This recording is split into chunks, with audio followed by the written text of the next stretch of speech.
Assalamualaikum warahmatullahi wabarakatuh. Saudara sekalian, pada semester ini kita akan memasuki mata kuliah tafsir ayat Ahkam Muamalah. Mata kuliah ini terdiri dari 3 SKS, berada pada semester 4. Kemudian kompetensi dasar yang harus kita capai bersama-sama adalah yang pertama, saudara sekalian harus menghafalkan ayat-ayat Al-Quran tentang hukum muamalah. Jadi ini wajib hukumnya kita hafal ayat-ayat yang terkait dengan uh, hukum muamalah. Sebab kalian nanti akan menjadi sarjana hukum ekonomi syariah. Selain itu juga harus mampu menerjemahkan baik terjemah lafziah maupun terjemah bebas. Dan untuk terjemah lafziah nanti saudara akan diberikan lembar kerja yang harus diisi oleh masing-masing. Kemudian juga harus mampu memahami ayat-ayat tersebut, kemudian mampu menginterpretasikan, mampu menafsirkan, namun tentu saja untuk penafsirannya tidak boleh kita menafsirkan sendiri, tapi harus mengikuti kepada penafsiran-penafsiran para pakar dan para ahli tafsir, baik tafsir klasik maupun tafsir kontemporer. Kemudian dari tafsiran tersebut kita mengistinbat pokok-pokok hukum ekonomi syariah. Jadi kita berdasarkan tema-tema yang ada, kemudian dikaitkan dengan ayat-ayat Al-Quran, kemudian lihat tafsirannya, kemudian kita simpulkan pokok-pokok kaidah terkait dengan hukum ekonomi menurut Al-Quran. Sementara cara penafsirannya kita menggunakan pendekatan tafsir tematik. Tafsir tematik itu kita membawa satu tema, kemudian kita mencarikan ayat-ayat yang terkait, kemudian kita menafsirkannya. Dan tentu saja sumber penafsiran kita harus bereferensi, harus merujuk kepada kitab-kitab tafsir yang muktabar. Sementara tujuan yang ingin kita capai adalah agar para mahasiswa memahami konsep-konsep dasar hukum perekonomian di dalam Al-Quran. Pada mata kuliah ini kita nanti akan memasuki atau kita akan mendiskusikan 6 tema. Tema yang pertama adalah prinsip dan dasar aktivitas ekonomi, dan nanti kita akan membahas 4 turunan tema. Yang pertama prinsip tauhid. Ini nanti kita akan menyajikan Quran surat Al-Baqarah ayat 284. Kemudian Quran surat Al-Imran ayat 14 dan surat An-Nur ayat 33. Kemudian prinsip keseimbangan nanti kita akan menyajikan Quran surat Al-Mulk ayat 3, surat Al-Hasru ayat 7, kemudian surat At-Taubah ayat 34, kemudian surat Al-A'raf ayat 31 dan Quran surat Al-Imran ayat 180. Kemudian prinsip kehendak bebas, nanti kita akan menyajikan Quran surat Al-Balad ayat 10, ini yang pokok. Kemudian Quran surat Al-Lail ayat 4 sampai dengan ayat 10. Dan prinsip yang keempat adalah prinsip tanggung jawab. Nanti kita akan menyajikan Quran surat An-Nahl ayat 93, Quran surat Al-Isra ayat 7, ayat 15, dan ayat 38. Jadi itulah prinsip dan dasar-dasar dalam kegiatan ekonomi yang harus kita jalankan dalam seluruh aspek, apakah kita sebagai konsumen atau sebagai produser atau kita sebagai distributor. Jadi kita harus mengacu, harus menjadikan 4 prinsip dasar ini sebagai landasan kegiatan ekonomi. Kemudian tema yang kedua terkait dengan akad muamalah, yakni terkait dengan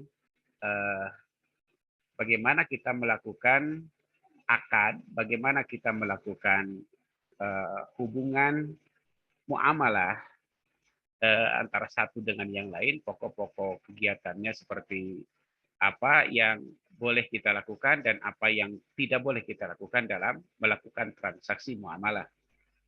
Nah, ada 5 pokok ayat yang akan kita sajikan. Pertama, Quran surat Al-Maidah ayat 1, kemudian Quran surat Al-Isra ayat 34, kemudian Quran surat Al-Baqarah ayat 257, 275, dan 278, kemudian Quran surat Al-Imran ayat 180, dan Quran surat An-Nisa ayat 29. Itulah ayat-ayat yang berhubungan atau yang terkait dengan akad muamalah. Walaupun sesungguhnya masih banyak ayat-ayat yang lain. Namun ya kita batasi pada ayat-ayat itu. Kemudian untuk tema yang ketiga adalah mengenai etika berniaga dan menggunakan harta.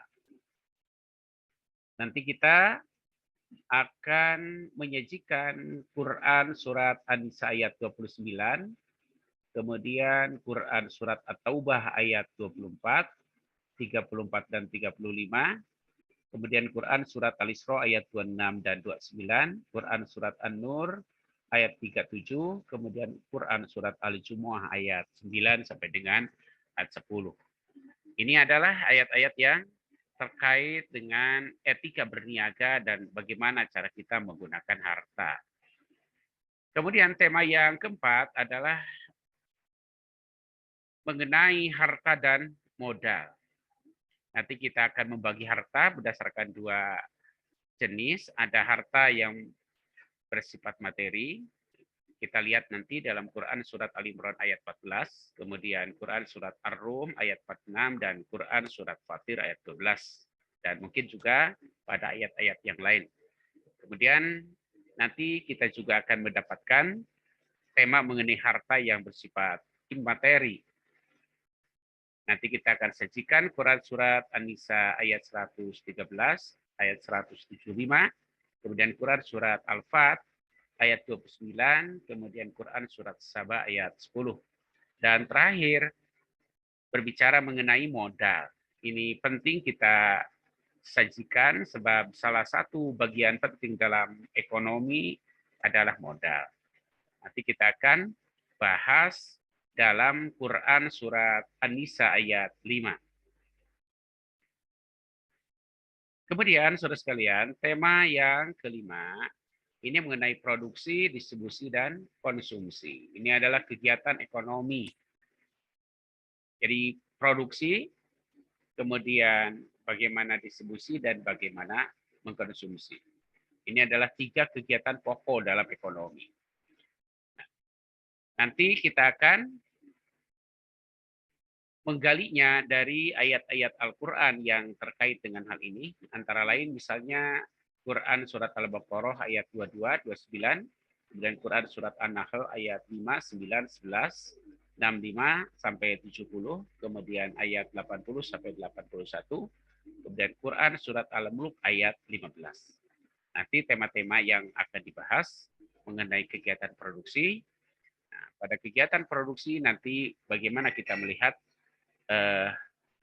Allah menciptakan makrokosmos ini untuk manusia berdasarkan ayat-ayat Al-Quran, kemudian faktor-faktor penunjang produksi, kemudian ragam bidang produksi di dalam Al-Quran. Kemudian subtema mengenai kegiatan distribusi dan kegiatan konsumsi. Dan tema yang terakhir adalah akuntansi dan komputerisasi. Ayat-ayat yang terkait Quran surat Al-Baqarah 282 sampai dengan 283, dan mengenai komputerisasi kita akan melihat isyarat Al-Quran pada Quran surat Yasin ayat 12. Nah, saudara sekalian, untuk mempelajari tema-tema yang telah tersajikan tadi, kita nanti akan menggunakan modul yang telah saya buatkan secara khusus, dan saudara nanti bisa membacanya baik secara elektronik, walaupun saya berharap kalian nanti memotokopinya sehingga punya pegangan.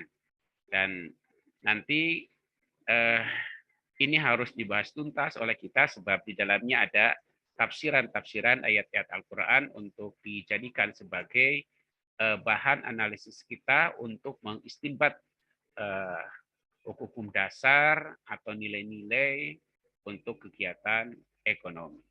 Demikian saudara sekalian, pada kesempatan ini yang bisa kita sampaikan mengenai silabus mata kuliah dan arah mata kuliah. Dan kami berharap saudara aktif, baik aktif mengikuti perkuliahan maupun aktif mengerjakan tugas. Sebab ilmu adalah sangat penting bagi kita dan ini adalah tafsir itu berarti kita akan mendapatkan nilai-nilai dasar dalam Al-Quran yang nanti bisa berkembang menjadi fikih muamalah atau dalam fikih-fikih yang lain. Demikian, terima kasih. Assalamualaikum warahmatullahi wabarakatuh.